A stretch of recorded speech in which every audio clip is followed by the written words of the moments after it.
Querido, abra sua Bíblia aí no Evangelho de Lucas, no capítulo 21.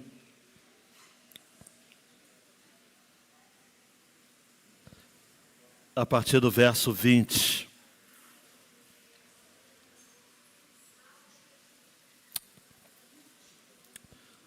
Você que nos acompanha já há algum tempo sabe que pregamos expositivamente aqui. Falo por pregamos porque não importa se sou eu ou se algum outro pregador, pregadora, membro da igreja. Esse é o nosso padrão.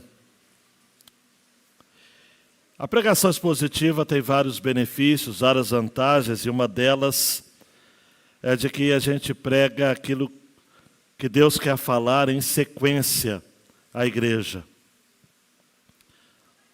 Quem prega expositivamente por livros inteiros, como eu tenho feito pela graça de Deus desde 2007, já se vão 16 anos,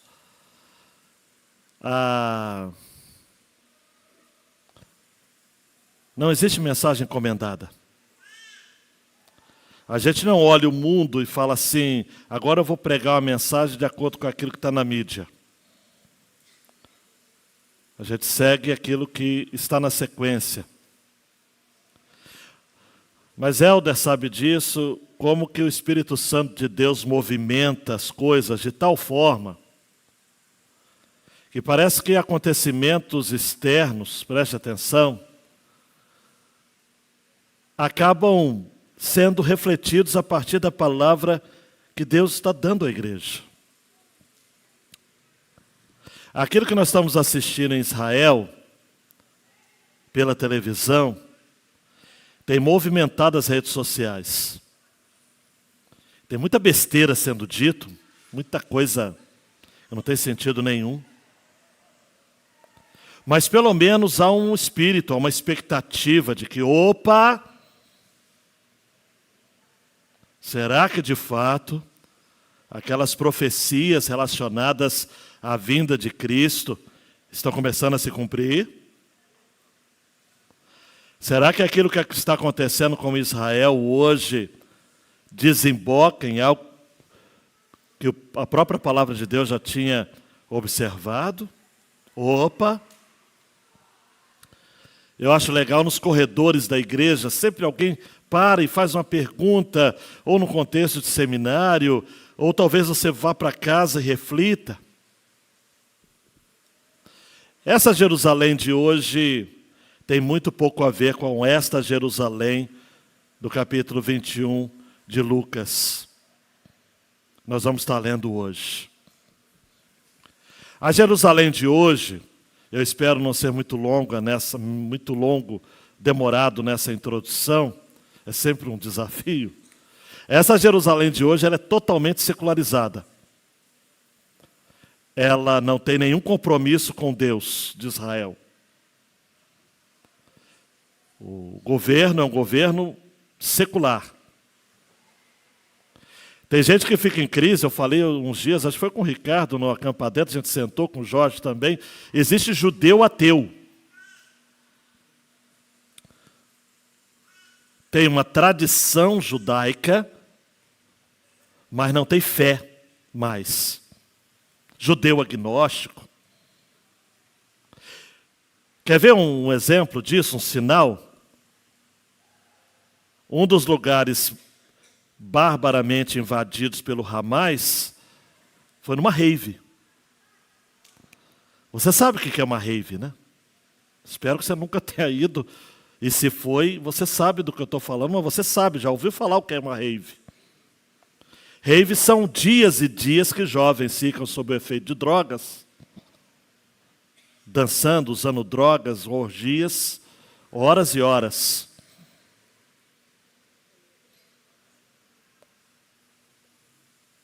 Essa Jerusalém de hoje não tem nada a ver, nem sombra, com a verdadeira Jerusalém. Aquela em Apocalipse 21, que virá descida do céu. Esta Jerusalém do texto de hoje foi destruída no ano 70 depois de Cristo. Cerca de 30 anos depois da morte de Jesus. 40 anos, para ser mais cravado.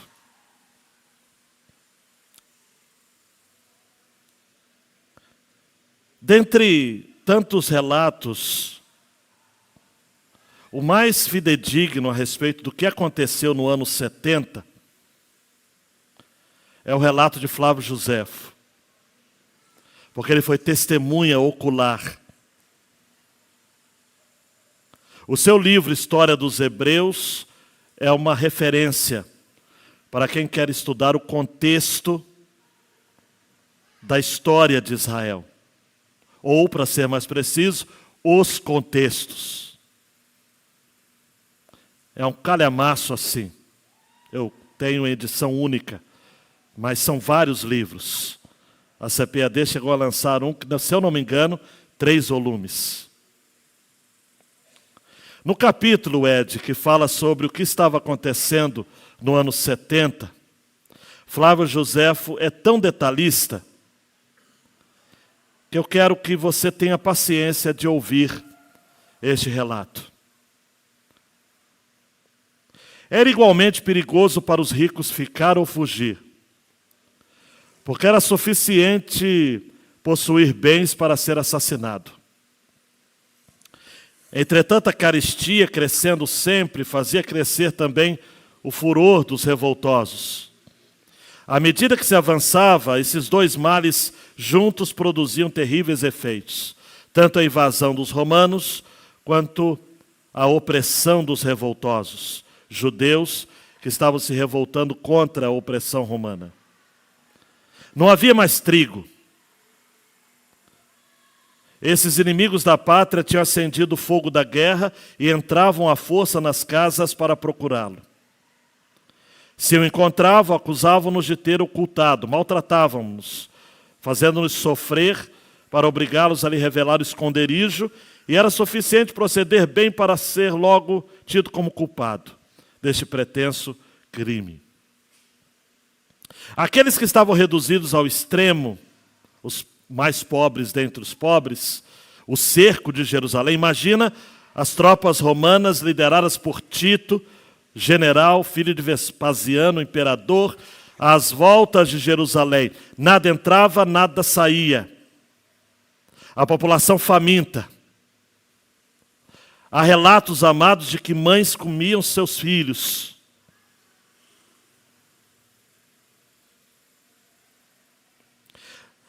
Aqueles que estavam reduzidos ao extremo deixavam-nos morrer de fome, poupando a si mesmos o trabalho de matá-los. Vários ricos venderam secretamente todos os seus bens para comprar uma medida de trigo, e os mais desprendidos, uma medida de cevada. Me faz lembrar aquele texto de Apocalipse do cavalo amarelo. A fome.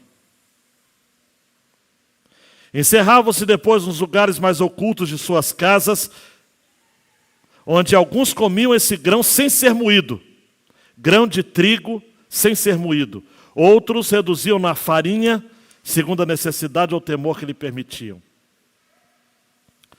Não se viam mesas postas. Cada qual tirava de debaixo do carvão o que comer, sem se dar ao trabalho de o deixar cozer. Jamais poderia ver miséria tão deplorável.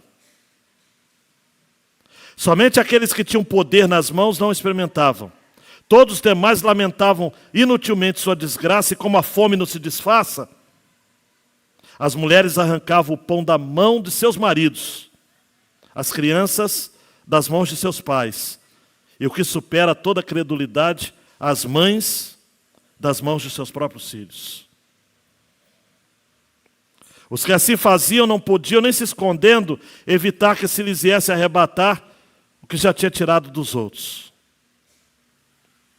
Quando a porta de uma casa se fechava, a suspeita de que aqueles que lá estavam tinham alguma coisa para comer, os fazia arrombá-las, para entrar e para lhe tirar o pedaço da boca. Espancavam os velhos que não os queriam entregar. Agarravam pela garganta as mulheres que escondiam o que tinham nas mãos e sem ter nem mesmo compaixão das crianças que ainda mamavam. Atiravam-nas ao chão depois de terem sido arrancadas do peito das suas mães. Os que corriam para tirar o pão dos outros iravam-se com os que corriam mais do que eles, como se os tivessem injuriado gravemente. Não havia tormentos que não se inventassem para encontrar um meio de viver.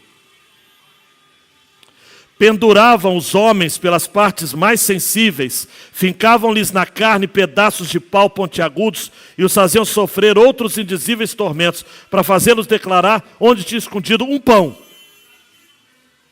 ou um punhado de farinha. Esses carrascos achavam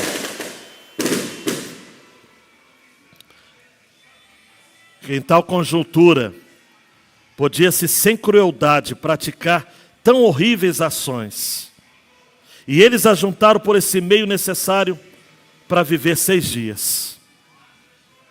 Tiravam dos pobres as ervas que de noite eles iam colher fora da cidade, com perigo de vida. Nem escutavam os rogos que lhes faziam em nome de Deus para lhes deixar uma pequena porção. Julgavam fazer-lhes grande favor não os matando, depois de os ter roubado. Esse foi o cumprimento primeiro da profecia desse texto. E começamos agora a leitura. Capítulo 21, versículo 20 de Lucas. Quando, porém, vocês virem Jerusalém sitiada de exércitos, saibam que está próxima a sua devastação. A gente vai ter que fechar essa janela, tá? Essa porta. Não tem como. Redobrada atenção. Então os que estiverem na Judéia, fujam para os montes. Os que se encontrarem dentro da cidade, saiam dela. Os que estiverem nos campos, não entrem na cidade, porque esses dias são de vingança, para se cumprir tudo o que está escrito. Ai das que estiverem grávidas, e das que amamentarem naqueles dias, porque haverá grande aflição na terra, e ira contra este povo. Cairão a fio de espada e serão levados cativos para todas as nações. E até que os tempos dos gentios se completem, Jerusalém será pisada por eles. Preste atenção e acompanhe o meu raciocínio aqui, a despeito de tudo. Isso se cumpriu plenamente no ano 70 depois de Cristo. Mas preste atenção, é apenas uma sombra pálida do que vai acontecer no final dos tempos. E aí Jesus começa no versículo 26. Haverá sinais no sol, na lua e nas estrelas, sobre a terra, angústia entre as nações, em perplexidade, por causa do bramido do mar e das ondas. Haverá pessoas que desmaiarão de terror, e pela expectativa das coisas que sobrevirão ao mundo, pois os poderes dos céus serão abalados. Então verão o Filho do Homem vindo numa nuvem, com poder e grande glória. Ora, quando estas coisas começarem a acontecer, levante-se, fique de cabeça erguida, porque a redenção de vocês se aproxima. Deus, desperta a tua igreja. A vinda do Senhor está próxima. No nome de Jesus. Amém. Iago, dando um clique, por favor, meu filho. Nos últimos dias, a igreja vigilante lidará com um tempo de grandes transformações. Nós não sabemos quando, amados. Apenas o Pai. Mas aquilo que aconteceu em Jerusalém, aquela cidade no ano 70, será amplificado em todo o mundo. O juízo de Deus, como eu falei na minha última mensagem, começa no templo e serve de sinal para todas as nações. O princípio das dores, amados, que está no capítulo 21, versículos 5 até 19. Haverá necessidade, queridão e queridona, que eu e você vigiemos. Porque a partir de nós, a partir daquilo que fazemos como crentes, a partir do modo como nos comportamos como crentes, é inadmissível um cristão que age como não cristão. É inadmissível um cristão que pense como não cristão. É inadmissível um cristão que não viva a cultura do céu na terra. Nós não somos da terra. Nós não somos deste mundo. Nós somos forasteiros e peregrinos. Simbolicamente, a Jerusalém do ano 70 serve de advertência para o que acontecerá no mundo, literalmente. O cenário será de caos e destruição. Preste atenção aqui. Não tente, não ouse interpretar esse texto espiritualmente, alegoricamente, simbolicamente, figuradamente. Nós estamos falando a respeito do fim. Iago, meu queridão,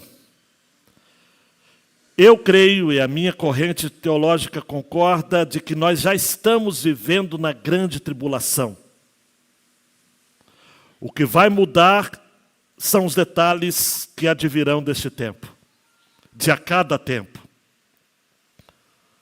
O escárnio dos crentes, o deboche dos ímpios, a secularização da igreja, guerras, rumores de guerras, pestes, mortandades, epidemias. Perguntaram, se não me engano, a Margarete Dalcomo, uma especialista na área de pneumatologia, né? Virá uma outra pandemia? E ela respondeu, a pergunta não é se virá, é quando virá. O que o homem está fazendo com a natureza, não sei se você tem gente que pensa isso, mas o coronavírus foi gerado pela devastação da própria natureza. É o homem sendo lobo do próprio homem. A grande tribulação virá. Daniel disse que haverá ao fim guerra e desolações. Daniel 9, 26. O anticristo virá. Não se trata de uma era, mas de uma pessoa. O espírito do anticristo já está operando no mundo. Assista jornais, telejornais, acompanhe notícias. Vivemos em um sistema já governado por alguém ou por um grupo, um movimento, que se opõe e se levanta. Mas chegará o tempo, amados, em que alguém se levantará para perseguir a igreja, um líder, que governará outros líderes mundiais. Vai perseguir, matar, controlar. Muitos crentes serão mortos e marcados para morrer. Olhe para mim, por favor, muitos de nós selarão o seu testemunho de fé com a própria morte. Chegará um tempo, amados, segundo a Tessalonicenses 2,4, vai dizer de que aquele que retém o surgimento deste estará sustendo sua mão. E esse anticristo vai se apresentar como se fosse o próprio Deus. Apocalipse 13, 13 a 15 vai dizer de que este homem, governando um grande sistema, vai operar grandes sinais. Até fogo do céu ele vai fazer descer. Ele vai seduzir pessoas com sinais. Jesus diz, levantarão anticristos, falsos profetas, gente fazendo milagres, sinais. A besta que surge do mar, poder político. A besta que surge da terra, poder religioso. Será um tempo de urgências, amados. Motivadas por desespero. Versículo 20 diz que Jerusalém, sitiada de exércitos, sabia que estava próxima a sua devastação. Nós também saberemos. Versículo 21 diz que os que estiverem na Judeia vão fugir para os montes, os que se encontrarem na cidade vão sair dela, nos campos, não vão entrar na cidade. Mas como o relato de Flávio Josefo que eu li, amados, não vai adiantar. Exageradamente ou não, Flávio Josefo diz que morreram 1 milhão de pessoas neste cerco no ano 70. Serão dias de grande tribulação. Marcos capítulo 13, 19, Jesus diz que aqueles dias serão de tamanha tribulação como nunca houve, desde o princípio do mundo, criado por Deus até agora e nunca jamais haverá. Versículo 22 diz que serão dias de vingança, porque a palavra de Deus, olhe para mim, precisa ser cumprida, amados. Eu fico em crise quando eu vejo crentes que falam o seguinte, poxa, será que vai acontecer? Mas não está na Bíblia. Você não crê que a Bíblia é a palavra de Deus? Então vai acontecer. Dias agitados, amados. Dias que causarão traumas incuráveis em toda a humanidade. Desde os mais velhos até os nascituros, os recém-nascidos. Versículo 23 é um dos mais bombásticos da Escritura. Ai das que estiverem grávidas, das que amamentarem naqueles dias. Haverá grande aflição na terra. E ira contra este povo, o povo eleito. Aquilo que houve em Jerusalém, amados, eu repito, foi uma nuvem, uma sombra daquilo que acontecerá. Cairão a fio de espada, serão levados cativos para todas as nações, até que os tempos dos gentios se completem. Uma expressão de Daniel. Jerusalém será pisada por eles. A tribulação será literal. A coisa é tão severa, amados, que se eu fosse você, eu prestava muita atenção. Não se locomova desnecessariamente. Preste atenção nisso. Jesus diz em Marcos 13, 20, que se o Senhor não tivesse abreviado aqueles dias, ninguém seria salvo. Mas por causa dos eleitos que Ele escolheu, Deus abreviou tais dias. Queridão, queridona, nós não sabemos quem da nossa família vai estar preparado para subir conosco. Quantos ficarão? Mas fato é, esta mensagem é impopular, mas eu vou falar. Nos últimos tempos, amados, nós já estamos vivendo, os corações dos homens vão ser endurecidos em relação à palavra. As pessoas não creem, não é porque elas não conseguem crer. Elas não creem porque elas não querem crer. As pessoas vão acorrer às igrejas, como acontece em muitos que você conhece, não precisa levantar a mão. Quando a coisa aperta, o bicho aperta, pega. Quando o calo começa a apertar, meu Deus, mas não muda de vida, porque não quer crer. Não quer a mudança que o Evangelho produz, quer os benefícios. E um alerta. Marcos 13, 22. Surgirão falsos cristos e falsos profetas, operando sinais e prodígios. Tem um documentário que foi feito por uma cineasta que eu não me lembro agora o nome, João Sem Deus. Um documentário sobre o famigerado e tristemente conhecido como João de Deus, lá em Goiás, com processos incríveis de abusos sexuais, mas que ainda está solto. falsos cristos. Ô Ney, quando eu vou em Campo Grande, Mato Grosso do Sul, tem um quarteirão que se fecha por um centro espírita famoso, que produz, entre aspas, cirurgias espirituais. É muita gente cega.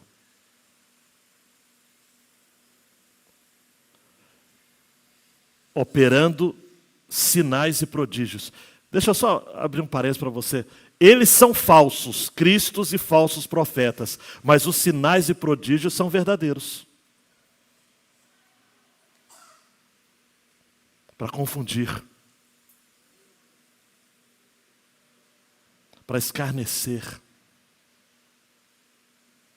Para tumultuar. Além da grande tribulação, meu querido Iago, vamos viver nos últimos dias um grande alvoroço. Grande alvoroço. Repare comigo, haverá sinais no sol, na lua e nas estrelas.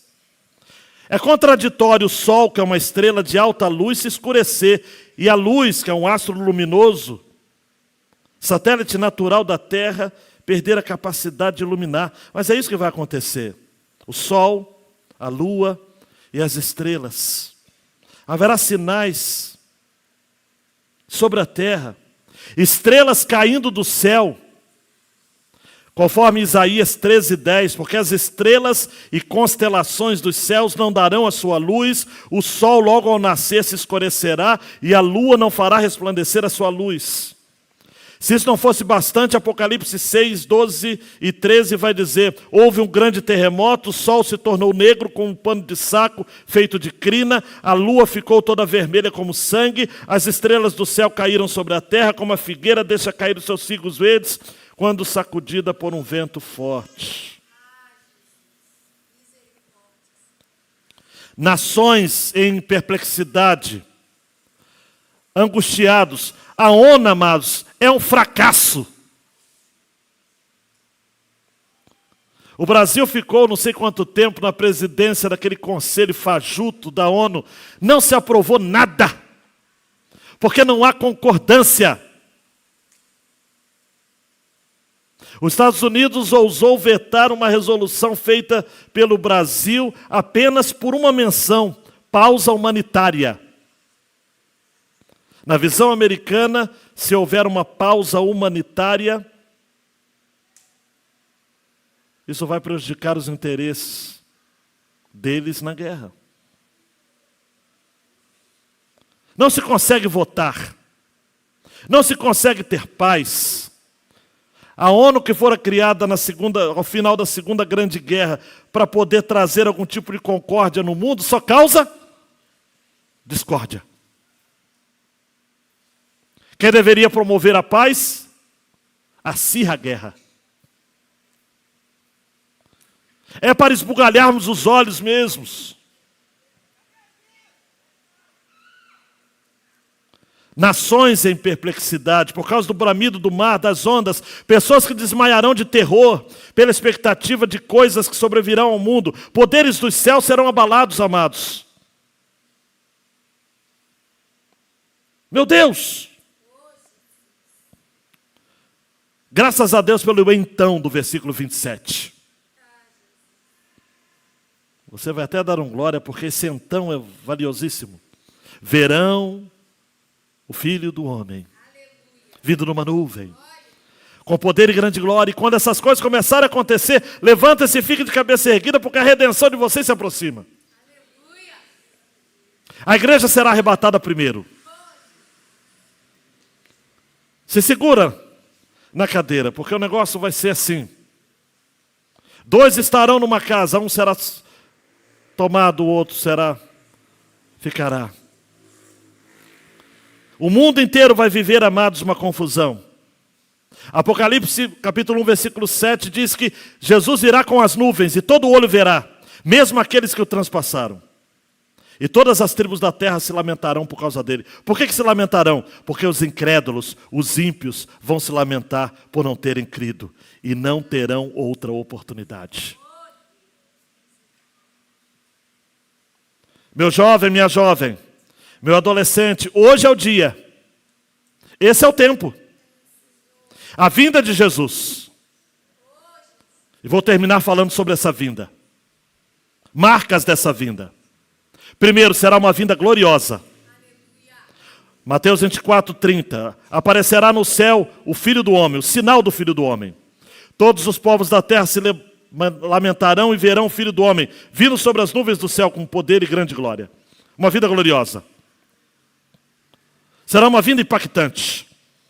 Eu não sei como todo olho verá. Não sei se passará por algum canal de streaming. Mas sei que todo olho verá.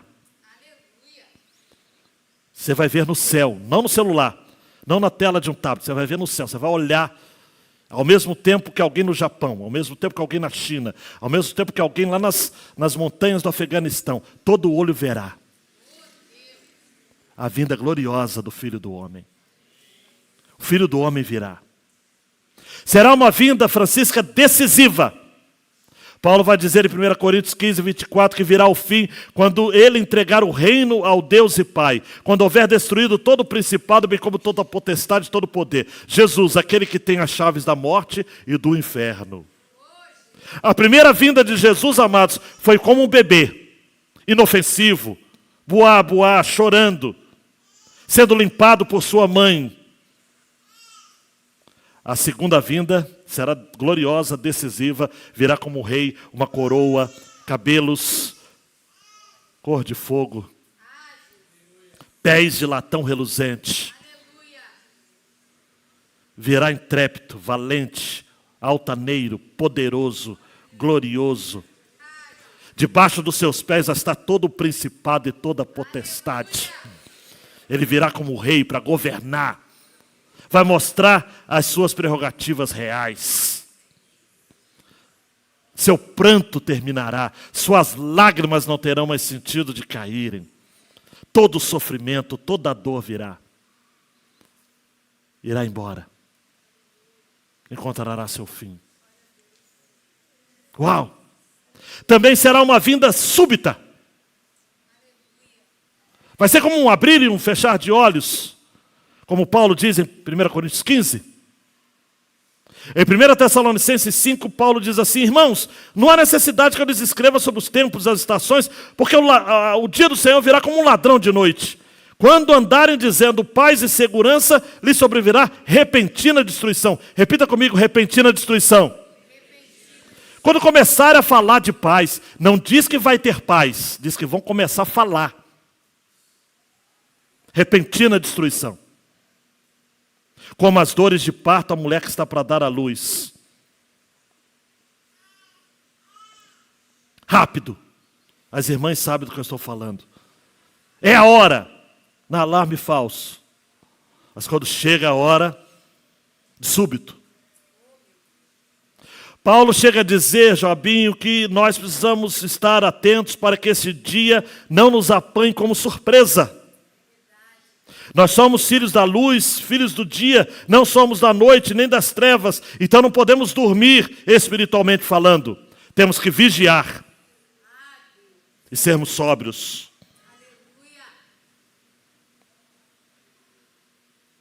Toda noite nós deveríamos nos despedir dizendo o seguinte: Senhor, obrigado. Caso o Senhor volte ainda esta noite, eu creio que irei subir contigo. Aleluia. Começa o expediente de trabalho dizendo o seguinte: Senhor, será que eu vou até o fim desse expediente?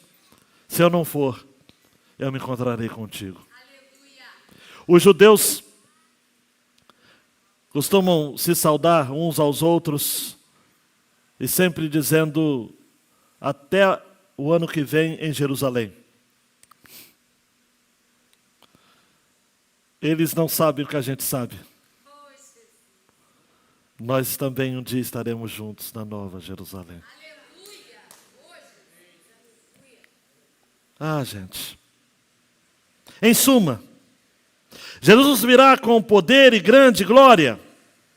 Lucas, no versículo 28, diz: olha, exultai e erguei as vossas cabeças, porque a redenção de vocês se aproxima. A palavra redenção significa soltura mediante o pagamento de um resgate, de um preço. A nossa redenção já foi realizada de modo definitivo sobre a cruz. Agora é só aguardar o dia. Algumas recomendações que eu quero dar à igreja antes do nosso momento de ceia do Senhor, que é profético também, é simbólico também. Porque nós vamos celebrar a ceia aqui até que Ele venha. Eu só tenho certeza, amados, eu nem tenho certeza se Ele vai celebrar hoje, porque Ele pode vir nesse intervalo. E eu não seria louco para dizer que vamos ter ceia em dezembro. Aqui. Mas se não tivermos aqui, cearemos com o Cordeiro. A redenção se aproxima. Escreva, destaque na sua Bíblia, a redenção se aproxima. Por isso, queridão e queridona, olhe para mim, por favor, prestando redobrada atenção. O Iago vai soltar dando 2 cliques agora. As profecias bíblicas se cumprirão uma a uma. Leia a Bíblia em uma mão e o jornal na outra. Não vai ter nenhuma profecia que não vai se cumprir. Pastor, essa daqui vai se cumprir? Vai. Vai. Vai. Pensou em uma? Vai. A Bíblia, amados, o Stuart Hall chama de o velho livro, demonstra sua veracidade. Retrata Cristo. E a gente pode descansar em suas afirmações, não somente com relação ao tempo, mas também quanto à eternidade.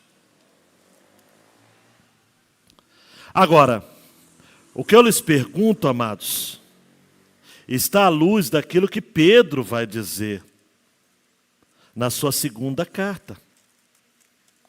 Que tipo de vida, então, temos de ter?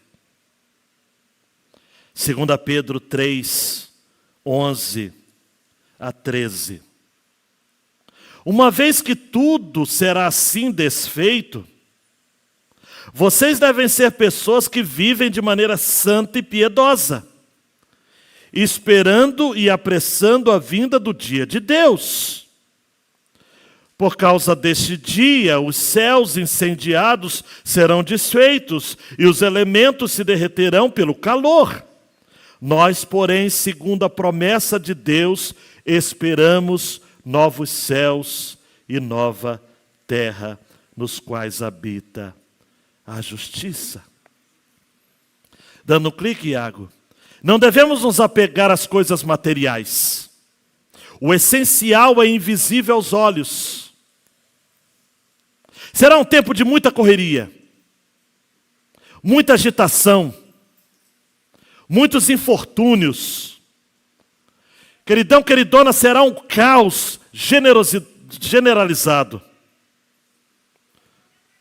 Se não fosse pelos eleitos, os falsários do Evangelho estão aí, rondando por aí. Vigiem. Façam como os irmãos de Bereia, que recebendo a palavra com toda avidez, Atos 17, 11, examinava as Escrituras todos os dias para ver se as coisas eram de fato assim. Fato é, queridão e queridona, Paul Tripp vai dizer, depois do fim Deus nos dará um novo lar. Será o verdadeiro lar. Nós vamos voltar para casa.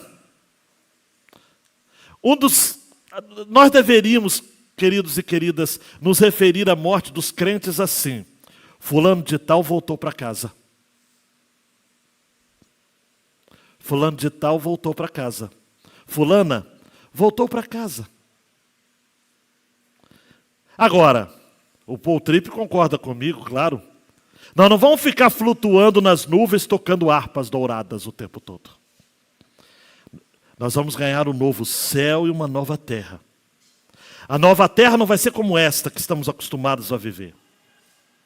Porque será o lugar onde habita a justiça.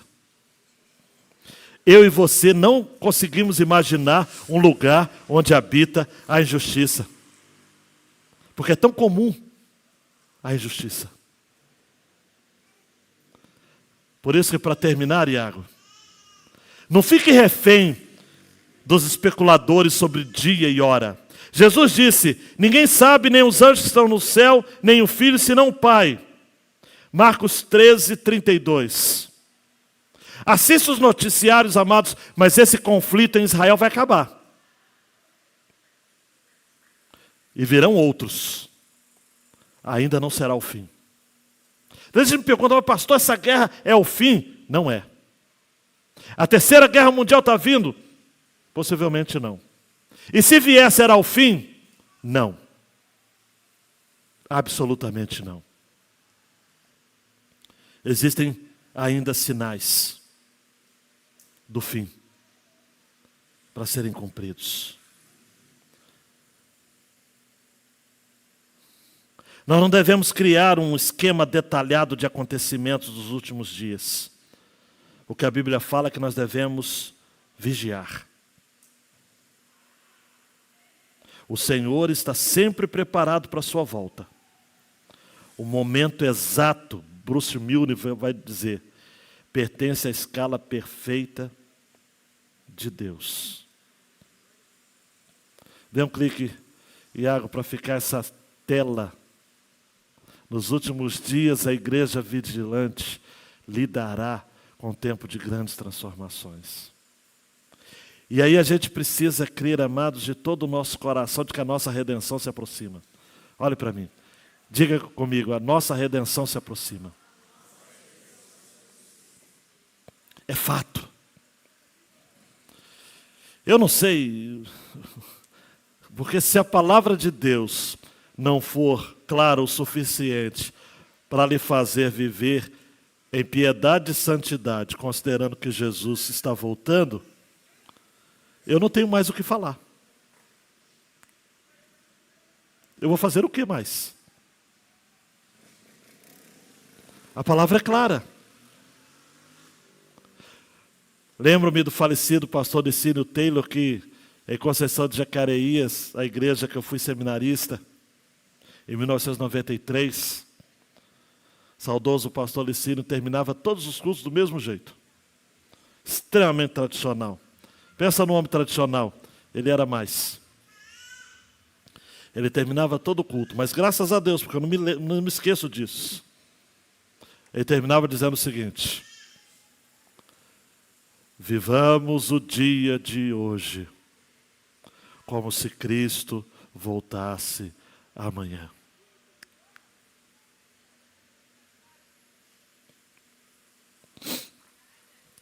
Era enterro de um pregador. E uma pequena criança no cemitério ficava pulando despreocupadamente pelo cemitério. E olha que já era tarde. Alguém olha para a criança e pergunta assim: você não tem medo de andar por esse lugar? E a criança disse: não, porque eu passo por aqui todos os dias para chegar em casa. Essa é a melhor definição de morte. Essa que a criança nos deu. Morte é uma passagem para a gente chegar em casa.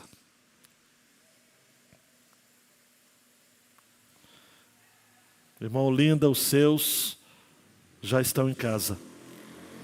Chegar em casa. Manuel, ela está em casa.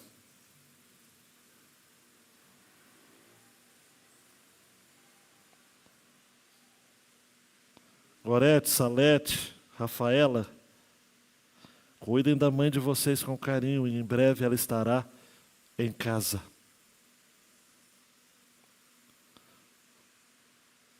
João, sua avó, está em casa.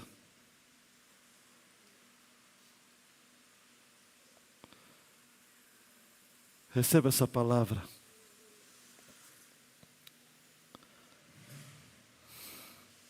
Jesus mandou dizer para você, Apocalipse 1:18, não tenha medo, eu sou o primeiro e o último, aquele que vive.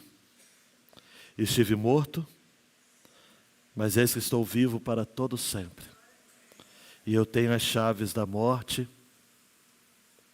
e do inferno. Levante-se, queridão, levante-se, queridona.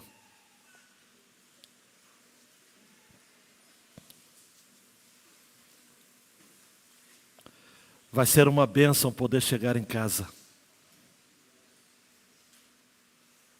Vai ser glorioso chegar em casa. Camila, seus pais estão em casa. Em casa. Marco Giovanni, seu pai está em casa. Em casa.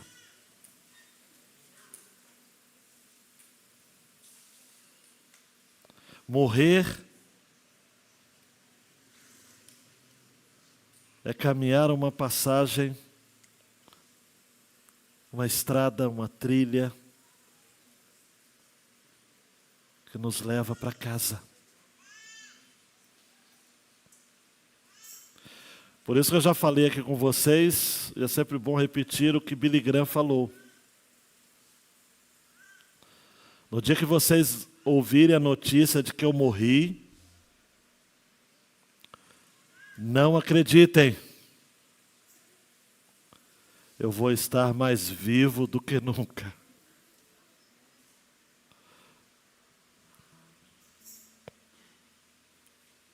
Pastor Moacir está em casa.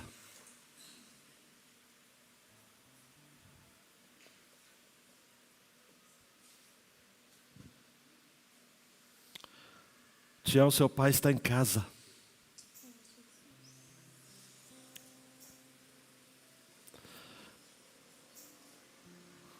Nos últimos dias, amados e amadas, a igreja vigilante lidará com um tempo de grandes transformações. Existem escândalos que a gente vai ter que administrar. Mas um dia todos nós chegaremos em casa. Aleluia. Você que é membro da igreja, você que está em comunhão com a igreja do Senhor Jesus. Vamos participar da ceia? Vamos trazer um pouco do céu para a terra?